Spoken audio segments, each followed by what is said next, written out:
Saat ini, aku sedang berada di Pasar Kramat Jati, Jakarta Timur. Dengan hoodie hitam, celana hitam, masker serta tas laptop hitam. Seperti biasa, aku ngantar orang tuaku belanja ke pasar. Duduk di atas motor sambil baca buku. Kali ini, buku yang kubaca ialah Louis Okhotov, pengantar filsafat bab 20 mengenai masalah agama. Yang ku tahu, sudah menjadi asumsi umum di kalangan ilmuwan mengenai kontroversi pertemuan antara agama dan filsafat. Hal ini setidaknya berawal dari karakter keduanya yang memang berbeda. Kebanyakan orang anggap agama hanya berporos pada kepercayaan terhadap hal-hal transenden yang sangat mempengaruhi kehidupan menjadi manusia, seperti Tuhan, surga, neraka, takdir, dan lain sebagainya. Anggapan agama intinya kepercayaan tanpa tuntutan harus tahu dan paham secara mendalam katanya. Tak peduli apakah yang diyakininya itu memang benar, rasional atau tidak, kepercayaan adalah puncaknya. Saat aku merenung di atas motor, aku melihat keyakinan agama itu tidak kurang seperti keyakinan para pedagang kelapa di sebelahku. Mereka yakin pasti ada yang butuh kelapa untuk masakannya. Sementara itu, di satu sisi, filsafat berdasar pada rasa ingin tahu dan penjelajahan intelektual yang akhirnya memunculkan sikap sophia atau kebijaksanaan. Dalam filsafat, seseorang tidak diperkenankan memutuskan, melakukan sesuatu apapun tanpa jelas benar salahnya, baik buruknya, terhadap apa yang ingin dia putuskan atau lakukan itu. Seorang filosof atau orang yang berfilsafat tidak ada rasa takut atau ragu bertanya dan membahas apapun yang belum ia ketahui. Hal itu karena rasa penasaran kuat terhadap hal yang ingin dibahas. Seperti anak kecil yang bertanya, "Ibu, ini apa? Itu apa? Kenapa bisa gitu, Bu?"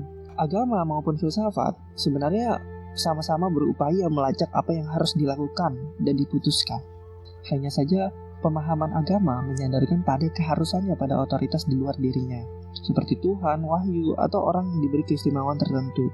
Sedangkan filsafat menyandarkan keharusan pada pemahaman, intelijensi, kelurusan benalar, data, dan sistematika yang jelas. Perbedaan antara induk ilmu pengetahuan yaitu filsafat dengan agama akhirnya menjadi titik terbentuknya golongan anti filsafat dan anti agama atau ateis. Olok-olok ke kelompok agamawan berisi orang-orang aneh yang beriman tanpa pendasaran yang kuat, maupun hinaan bahwa filsafat ialah ilmu iblis. Dan akhirnya di kalangan agamawan menganggap ada ilmu dunia dan ada yang namanya ilmu akhirat. Tentu saja pemisahan ini didasari oleh keyakinan. Ketika aku melihat juru parkir membantu ibu-ibu ngeluarin motor dan tukang kelapa yang sedang marut kelapa untuk pelanggan pertamanya, mungkin mereka nggak begitu tertarik dengan perang pemikiran yang sudah terjadi berabad-abad ini. Tapi ya, ini menarik menurutku dan orang-orang sejenisku. Perenunganku berujung pada sebuah pertanyaan. Apakah bisa beriman sambil berfilsafat? Pertanyaan ini akhirnya bercabang menjadi, apakah bisa beriman tanpa berfilsafat? Dan begitu pun sebaliknya. Pikiranku sama seperti perkataan Albert Einstein. Ilmu tanpa agama itu buta, dan agama tanpa ilmu itu lumpuh. Keduanya tidak bisa dipisahkan. Agama memang sangat menghargai sekali keimanan, tapi iman tentu harus diuji.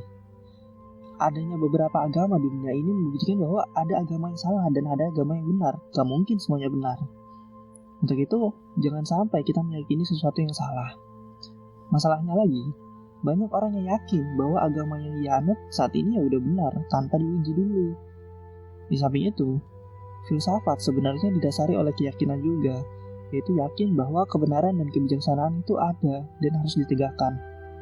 Masalahnya ialah kebanyakan dari mereka yang mencoba berfilsafat memutlakkan bahwa segalanya harus beralasan, termasuk pada hal-hal imateri, tanpa menyadari bahwa kita memiliki keterbatasan data mengenai hal imateri. Alhasil, perenungan filsafat akan cacat dan spekulatif liar jika memaksakan memahami objek imateri hanya dengan dasar akal saja.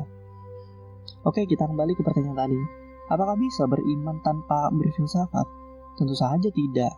Sebagai contoh, jika kalian yang nonton video ini adalah laki-laki, gue percaya kalau lu adalah bapak gue. Lalu lu mikir, enggak, gue bukan bapak lu, tapi gue yakin lu bapak gue. Lalu begitu terus. Tentu keyakinan gue salah dong. Seperti itulah kira-kira keyakinan tanpa ilmu atau filsafat. Iman harus jelas dasarnya, gak boleh asal-asalan. Gak boleh asal yakin aja atau ngikutin otoritas seseorang aja. Contoh konkret beriman sejati yang paling sederhana seperti ini. Kita yakin atau kita beriman bahwa Tuhan itu satu. Alasannya, kalau Tuhan itu lebih dari satu, maka tentu menunjukkan bahwa Tuhan itu gak sempurna. Karena perlu ada backupan Tuhan lain. Dan jika Tuhan lebih dari satu, dan Tuhan memiliki kekuasaannya masing-masing, maka tentu akan muncul peperangan antar Tuhan. Hal ini semakin logis kalau Tuhan itu cuma satu, bukan 3, 4, atau lebih. Hal sederhana itu saja cukup untuk menguatkan kita sebenarnya, untuk meninggalkan segala bentuk tradisi atau bahkan kepercayaan yang selama ini kita anut. So, jangan menjadi orang lumpuh, seperti yang disebutkan Albert Einstein. Oke, pertanyaan pertama selesai. Pertanyaan kedua, apakah bisa berfilsafat tanpa beriman? Jawabannya tentu tidak.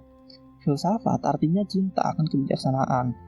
Prosesnya ialah melakukan perenungan terhadap realitas yang sedang dikaji. Filsafat itu seperti alat menemukan kebenaran atau kebijaksanaan dalam mengambil sikap. Filsafat sering dianalogikan seperti sebilah pisau. Jika salah penggunaannya, maka bisa mengancam nyawa orang.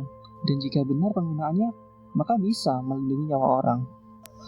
Sama seperti adanya beriman asal-asalan tanpa pendasaran. Berfilsafat asal-asalan juga ada, yaitu mereka yang berfilsafat tanpa meyakini atau hasrat untuk menemukan dan mencapai kebenaran. Sebagai contoh, kita dapat kritik ateis yang tidak mempercayai Tuhan. Tuhan itu nggak ada, karena tidak dapat diindrai dari setiap juta penelitian yang pernah ia lakukan. Ada atau tidak adanya sesuatu sebenarnya tidak bisa sebatas dapat atau tidaknya diindrai.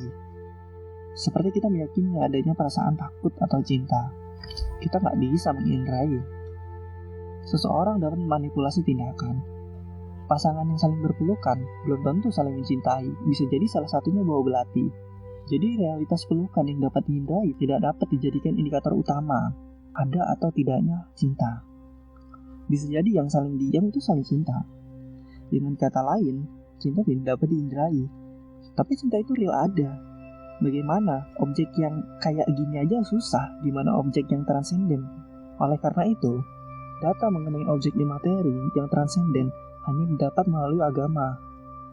Filsafat yang dipaksakan memahami objek transenden tanpa bersumber dari agama, maka sama saja seperti filosof alam era Yunani yang menganggap alam semesta itu terbuat dari api, air, dan lain sebagainya. Jadi kesimpulannya, filsafat dengan agama atau spesifiknya keimanan justru nggak bisa dipisah-pisah. Jika terus menolak satu sama lain, tidak akan ada yang namanya kedamaian yang di dalamnya berisi orang-orang yang bijaksana.